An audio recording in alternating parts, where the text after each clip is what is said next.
نقاط الالتقاء بين الباكاكا ومعارضي الكابينة التاسعة لحكومة مسرور بارزاني. تشكلت الكابينة التاسعة لحكومة إقليم كردستان برئاسة مسرور بارزاني في تموز 19. خلال الأربع سنوات عمر هذه الكابينة نفذت الحكومة مشاريع كثيرة وكبيرة، من مشاريع عمرانية وبنى تحتية غيرت ملامح المدن وشكلها كطرق والمواصلات والزراعة وتنمية الثروة الحيوانية والتصدير وحماية البيئة وبناء السدود إلى آخره. ونجاح آخر حققته الحكومة تمثل في إدارتها الجيدة لوباء فيروس كورونا، وبصرف النظر عن مجالات العمران والبناء والتصدير والزراعة إلى آخره. هناك شيء بالغ الأهمية للذكر عن غيره بالنسبة لهذه الحكومة، ألا وهو أن حكومة مسرور بارزاني تعرضت لحرب ضروس سرا وفي العلن. يبلغ عمر حكومة إقليم كردستان 18 عاما، وبصرف النظر عن السنوات الست الأولى تعرضت حكومة كردستان لنزاع مرير وصراع دامي من قبل التنظيمات والكيانات التي كانت جزءا من الأجندات الشيعية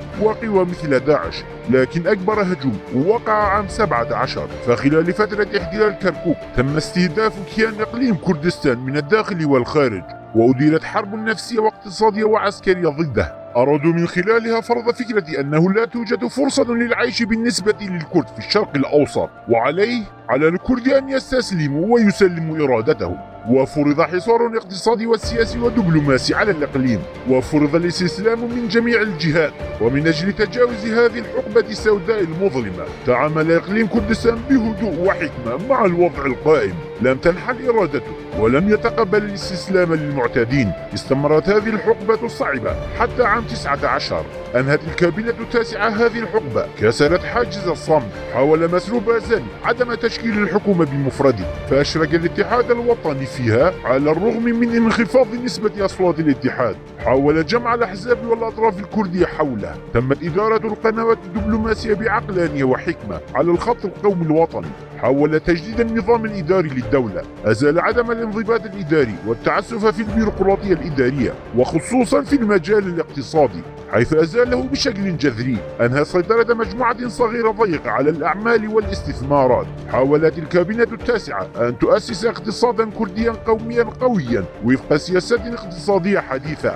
واليوم أحد أسباب الاعتداءات والهجمات على نفط كردستان وما إلى ذلك هو هجوم على الاقتصاد الوطني الكردي. والحق يمكننا القول بإيجاز أن حكومة مسرور بارزاني سحقت نومة الموت المفروضة على إقليم كردستان. فعندما ينظر المرء إلى الأشخاص والأطراف المعادية والمتحاربة لحكومة مسرور بارزاني يرى هذه الحقيقة بوضوح، ليس من قابل المبالغة إطلاقا إن قلنا تم إعلان الحرب على الكابينة التاسعة ورئيس الوزراء مسرور بارزاني. أديرت إحدى ركائز الحرب هذه عبر وسائل الإعلام، فكانت هناك حملة تشويهية لمواجهة الخدمات والمشاريع التي نفذتها الكابينة التاسعة. وليس من المستغرب أن نقول إن بعض اللوبيات الغربية لعبت دورا في ذلك، وقد استهدفت هذه الأطراف كيان إقليم كردستان وشخصية مسرور بارزاني. على سبيل المثال قام صحفي لم يزل كردستان قط بعمل برنامج كاذب حول دخل مسرور بارزاني، اتضح فيما بعد بالأدلة زيف الخبر وكذب. فيا ترى لماذا استهدف هذا الصحفي مسرور بارزاني في ظل وجود الكثير من القضايا الحساسة في عموم أنحاء العالم؟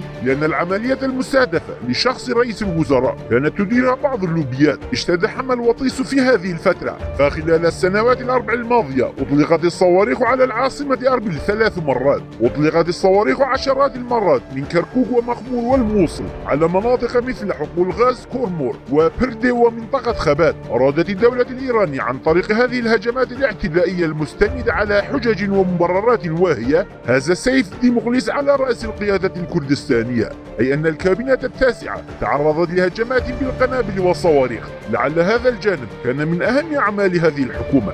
فعلى الرغم من الحصار والهجوم المتعدد الأوجه والأطراف، إلا أنها لم تظل صامدة فحسب، بل دفعت عجلة التطور والازدهار والبناء نحو الأمام. فعلى سبيل المثال شن الاتحاد الوطني داخليا حربا ضد الحكومة بكل جوارحها. نعم، كانوا في الحكومة واستفادوا من تواجدهم هذا، لكنهم في الوقت نفسه كانوا يتخذون خطوات من شأنها خلق الأزمات والعقبات أمام عمل الحكومة، وذلك بسبب إفشال مسرور بارزاني لخطط الاتحاد ومؤامراته في ظل شعوره بالمسؤولية وإدارته للعملية بعد أحداث 16 أكتوبر الخيانية في كركوك. فوفقا لخيانة عام 17 كان من المقرر أن يصبح الاتحاد الوطني المحاور عن إقليم كردستان في بغداد، لكن الرياح لم تجري بما اشتهته السفن.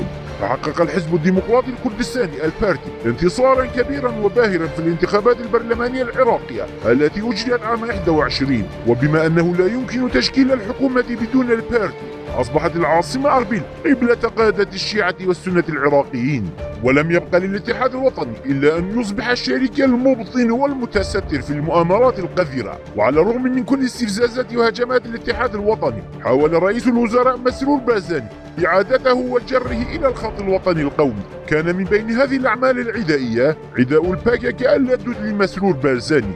كان من المفترض أن تكون البكك سعيدة برئاسة مسرور بارزاني للوزراء، وذلك بسبب الخطاب الذي ألقاه مسرور بارزاني في البرلمان الأوروبي في 5 من تشرين الثاني عام 14، عندما قال: لا نرى حزب العمال الكردستاني منظمة إرهابية. لكن المتوقع لم يحدث، فبمجرد وصول حكومة مسرور بارزاني إلى السلطة نفذت البكك شتى أشكال الهجمات العسكرية والسياسية والنفسية والجماهيرية، وما زالت تفعل. بالطبع فعداء البكك للبارتي مرض مزمن وليس وليد اليوم، ولكن هناك أشياء أخرى تحت البارزاني فوبيا التي أصابت البكك. فبعد فترة من أحداث كركوك الخياني عام 17 وجد إقليم كردستان بعض الاستقرار، وهذا ما زاد من انزعاج البكك واستيائها البالغ، لأن البكك كانت ترى وتستخدم العاصمة أربيل كفناء خلفي لها بسبب كم التسامح الذي كسبته أثناء حرب داعش. كانت تفرض الضرائب على الناس وتعاقبهم، كما أنشأت البكك شبكة لتهريب المخدرات في المنطقة عبر بعض الكرد من كردستان تركيا وخصوصا من جولاميرك. كانت لا تدخر جهدا في تقويض كيان إقليم كردستان وزعزعته. بعبارة أخرى كانت تستثمر الحصار المفروض على حكومة إقليم كردستان إلى أبعد حد، وتتمنى أن يستمر هذا الوضع غير الاعتيادي إلى ما لا نهاية. إلا أن آمال البكك هذه ذهبت أدراج الرياح، فالموقف الثابت والراسخ للحكومة الجديدة أصاب البكك بالإحباط. عام 19 أعلنت البكك الحرب على كردستان على لسان باهوز أردال، فقال: إننا سنجعل كردستان ساحة للحرب، وهذا يعني أن البكك ستستهدف أمن الإقليم واستقراره. وما حدث مقتل 3 أشخاص في مطعم هوكاباس إلا بمثابة إعلان للحرب على الكابينة التاسعة. أرادت البكك زعزعة الأمن والاستقرار آنذاك. هنا تدخل سلطات العاصمة أربيل ومنعت هذه الأنشطة والعمليات البككية، وقامت البكك هذه المرة باستهداف بيشمركة كردستان ومهاجمتهم في القرى، ما أسفر عن استشهاد 12 من كوكبة بيشمركة كردستان. هناك مثل كردي يقول: من تكون عروسة فهذه واصفة لها، وهذا بالضبط ما تفعله البكك. فبغض النظر عمن يهاجم مسرور بارزاني والكابينة التاسعة، فالبكك تدعمه وتقوده. حاولت البكك خلق الفوضى وترسيخ نفسها كقوة محررة. تبعت البكك عن كثب كل خطوة خطاها بارزاني. ألقى مسرور بارزاني كلمة حول الكونفدرالية في شاتام هاوس تحدث فيها عن النظام الكونفدرالي.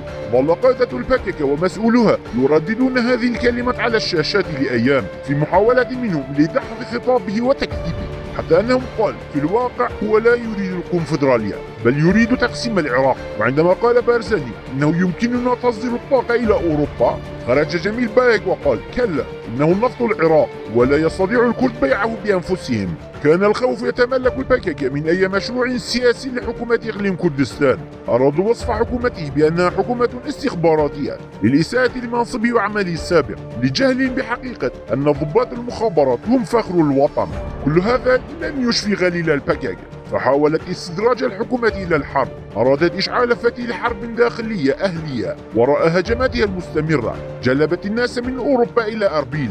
في المقابل حافظت الحكومة على رباطة جيشها، قطعت السبل أمام اندلاع أي حرب داخلية، ومنعت البكك من التحرك كعصابات مافيا. لم تسمح للنيران الحرب التي دقت البكك طبولها أن تلتهم البيت الكردي. لهذا السبب تنفث البكك سمومها وتشتعل غضبا وكراهية تجاه مسرور بارزاني وحكومته، وتهاجم بعض الأحيان حكومة الإقليم تحت غطاء الاتحاد الوطني، وأحيانا أخرى تهاجمها باسم المخابرات الإيرانية والتحالف الشيعي. فهناك أسباب نفسية وراء عداء البكك وكراهيتها تجاه مسرور بارزاني. فظهور اسم شاب وديناميكي وانفتاح الدبلوماسي في المفاوضات مع بغداد أغاضت الديناصورات في قنديل. فخلو ساحة إقليم كردستان اليوم من حرب مدمرة أحد أطراف أحزاب وكيانات كالباكك والاتحاد الوطني مرهون بكاريزما مسرور بارزاني وأسلوبه السياسي الفذ. باختصار، لم تعمل حكومة مسرور بارزاني عملها كحكومة في ظل الظروف العادية فحسب، بل تصدت أيضا لعشرات الهجمات والمؤامرات وحملات التشهير، بل وحتى الاعتداءات الجسدية، أي أنها وقفت ضد كافة أساليب المعتدين. ومما لا شك فيه أن هذه الحكومة أيضا ستنتقد، لكن الحقيقة هي أن كل من يحاول تشويه صورة الكابينة التاسعة هم في الأساس معادون مناوئون لكيان إقليم كردستان الفيدرالي.